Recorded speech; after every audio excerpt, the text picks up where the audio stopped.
Hello friend, welcome to my channel India's climax study point. Friend, आज का अगर हमारा ये वीडियो पसंद आए तो लाइक शेयर और सब्सक्राइब करना बिल्कुल भी मत भूलना। तो फ्रेंड, आज के इस वीडियो में करंट अफेयर्स से रिलेटेड इम्पॉर्टेंट क्वेश्चन डिस्कस किए गए हैं और कुछ एक्स्ट्रा फैक्ट भी डिस्कस किए गए हैं। तो फ्रेंड, स्टार्ट करते हैं। क्वेश्चन नंबर 1, किस भारतीय शटलर को BWF के मैं बैडमिंटन अभियान का राजदूत नामित किया गया है? करेक्ट आंसर है PV सिंधु। जी हाँ, PV सिंधु जो कि विश्व चैंपियनशिप है 22 अप्रैल 2020 को बैडमिंटन वर्ल्ड फेडरेशन के IM बैडमिंटन अभियान के राजदूत के रूप में नामित किया गया था। ईमानदार और स्वच्छ नाटक की वकालता करने के लिए अभियान शुरू किया गया था। अभियान के अन्य राजदूतों में जर्मनी के वेलेस्का नोब्लांच, झेंग ईवेई और चीन के हुआंग याओंग, हांगकांग के चैन हो यूएनए और कनाडा के मिशेल ली शामिल हैं। अब आते हैं क्वेश्चन नंबर 2 पे। उषा गांगुली दिग्गज थिएटर अदाकारा का 75 वर्ष की आयु में 23 अप्रैल को निधन हो गया।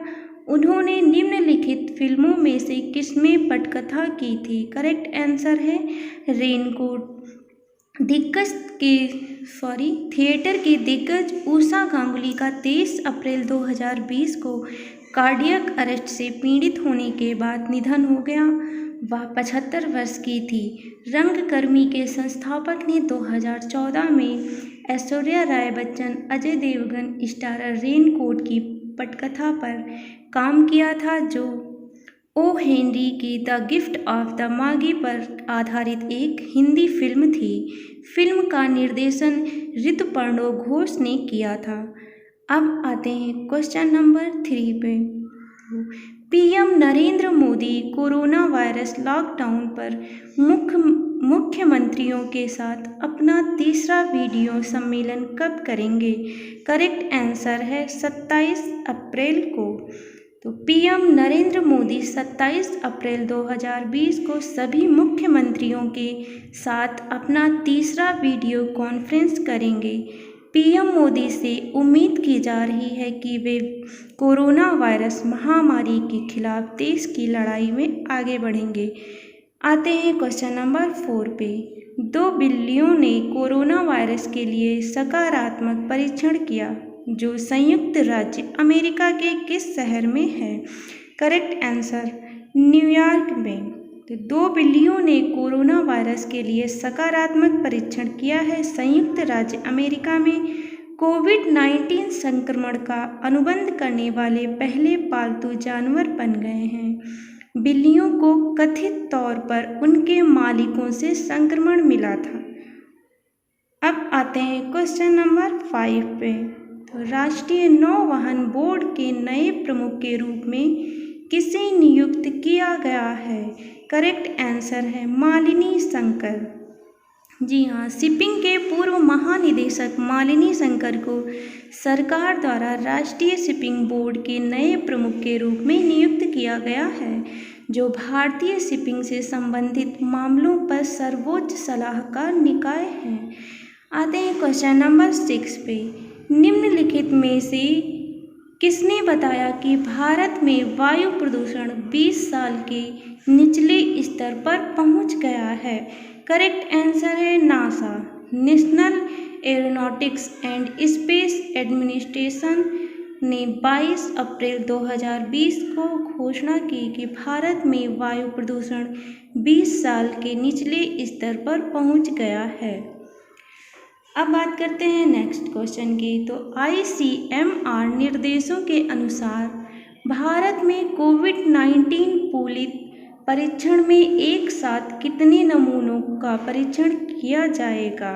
करेक्ट आंसर है 5। तो भारतीय चिकित्सा अनुसंधान परिषद ने निर्देश दिया है कि परीक्षण किए गए परीक्षण की प्रभावकारिता में सुधार के लिए परीक्षण के लिए 5 से अधिक नमूनों को एक साथ जमा नहीं किया जाएगा। परिषद ने 22 अप्रैल 2020 को यह भी घोषणा की कि पूल किए गए परीक्षण केवल उन क्षेत्रों में आयोजित किए जाएंगे जहां COVID यानी कि कोविड-19 का प्रचलन 5 प्रतिशत से कम है। अब क्वेश्चन नंबर नेक्स्ट, तो सरकार ने महंगाई भत्ते और महंगाई राहत में बढ़ोतरी को कब तक रोक रखा है? करेक्ट आंसर है जुलाई 2021 तक। केंद्र सरकार ने कोविड-19 संकट के बीच पेंशनरों को, सरकारी कर्मचारियों और महंगाई राहत को महंगाई भत्ते में बढ़ोतरी को 20 जुलाई तक के लिए रोक दिया है। सरकारी कर्मचारियों और पेंशनरों को मूल वेतन के 17% की वर्तमान दर पर डीआर प्राप्त करना जारी रहेगा। अब आते हैं नेक्स्ट पे, तो केंद्रीय वित्त मंत्री ने 22 अप्रैल 2020 को नई दिल्ली में वीडियो कॉन्फ्रेंस के माध्यम से किस बैंक के बोर्ड ऑफ गवर्नर्स की 5वीं वार्षिक बैठक में भाग लिया है? करेक्ट आंसर है new development bank. New development के बारे में देखते हैं। तो इस बैठक में भारतीय वित्त मंत्री ने एक विश्वसनीय वैश्विक वित्तीय संस्थान के रूप में न्यू डेवलपमेंट बैंक द्वारा किए जा रहे प्रयासों की सराहना की। न्यू डेवलपमेंट बैंक को ब्रिक्स के सदस्य देशों ब्राज़ील, रूस, भारत, चीन और दक्षिण अफ्रीका द्वारा वर्ष 2014 में स्थापित किया गया था। इसका उद्देश्य ब्रिक्स एवं अन्य उभरती बाजार अर्थव्यवस्थाओं तथा विकासशील देशों में बुनियादी ढांचे एवं सतत विकास परियोजनाओं के लिए व्यापक संसाधन जुटाना है। न्यू डेवलपमेंट बैंक के बोर्ड ऑफ गवर्नर्स की पहली वार्षिक बैठक वर्ष 2016 में चीन के शंघाई शहर में आयोजित की गई थी। अब बात करते हैं नेक्स्ट क्वेश्चन की। तो हाल ही में भारतीय प्रतिभूति और विनिमय बोर्ड ने विदेशी निवेश से जुड़े संरक्षक बैंकों को किस देश से आने वाले विदेशी निवेश की निगरानी में वृद्धि करने को कहा है? करेक्ट आंसर है चीन। सेबी ने भारतीय कंपनियों में चीनी नागरिकों या संस्थाओं के निवेश को रोकने के लिए ये निर्देश जारी किए हैं। सेबी ने संरक्षक बैंकों से चीन और हांगकांग के साथ 11 अन्य एशियाई देशों से भारतीय कंपनियों में किए गए विदेशी पोर्टफोलियो निवेश का विवरण मांगा है। गौरतलब है कि एफडीआई का विनिमय वित्त मंत्रालय द्वारा और विदेशी पोर्टफोलियो निवेश का विनियमन सेबी द्वारा किया जाता है। इन प्रावधानों से भारतीय बाजार में चीन के बढ़ते हस्तक्षेप की बेहतर निगरानी भी की जा सकेगी, परंतु निवेश संबंधी नियमों में सख्ती से चीन के साथ अन्य देशों से आने वाले विदेशी निवेश में कमी आ सकती है। अब आते हैं नेक्स्ट क्वेश्चन पे। फेसबुक ने हाल ही में मुकेश अंबानी की कंपनी जियो प्लेटफॉर्म्स लिमिटेड में कितने फीसदी हिस्सेदारी खरीदने की घोषणा की है? करेक्ट आंसर है 9.99%। फेसबुक ने 22 अप्रैल 2020 को जियो प्लेटफॉर्म में 9.99% हिस्सेदारी के लिए 43,574 करोड़ रुपए के निवेश का घोषणा किया है। इस बड़ी डील के बाद फेसबुक अब जियो की सबसे बड़ी शेयर होल्डर बन गई है। जियो प्लेटफॉर्म्स रिलायंस इंडस्ट्रीज लिमिटेड के पूर्ण स्वामित्व वाली सहायक कंपनी है जो तमाम प्रकार की डिजिटल सेवाएं प्रदान करती है।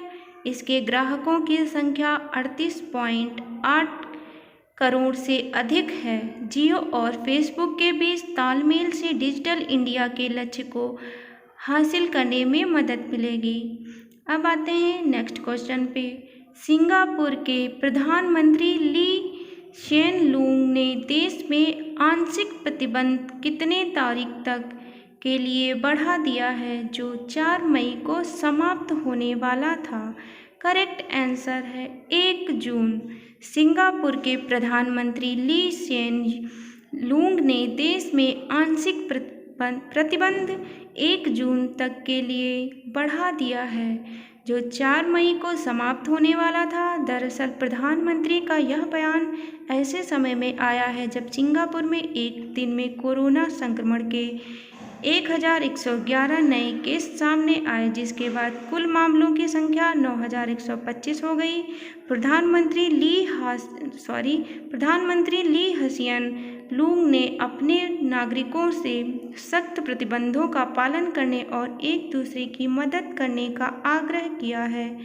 अब आते हैं नेक्स्ट क्वेश्चन पे। हाल ही में सीमा सड़क संगठन ने किस राज्य के ऊपरी सुबनसिरी जिले में सुबनसिरी नदी के ऊपर दापोरिजो में 430 फीट लंबे बैली पुल का उन्नयन किया है? करेक्ट आंसर है अरुणाचल प्रदेश। अभी तक इस पुल का वजन 24 टन था, जिसे अपग्रेड करके 40 टन किया गया है, जिसमें भारी वाहनों की आवाजाही सुनिश्चित हो सकेगी। यह पुल आसपास के लगभग 451 गांवों में वस्तुओं एवं सेवाओं की आपूर्ति की उपलब्धता को भी सुनिश्चित करने में मदद करेगा और ऊपरी सुबनसिरी जिले में बुनियादी ढांचे के विकास में सहायक होगा। यह पुल सुबनसिरी नदी पर बने 2 पुलों में से एक है, जो अरुणाचल प्रदेश के दापोरिजो क्षेत्र को शेष राज्य से जोड़ता है।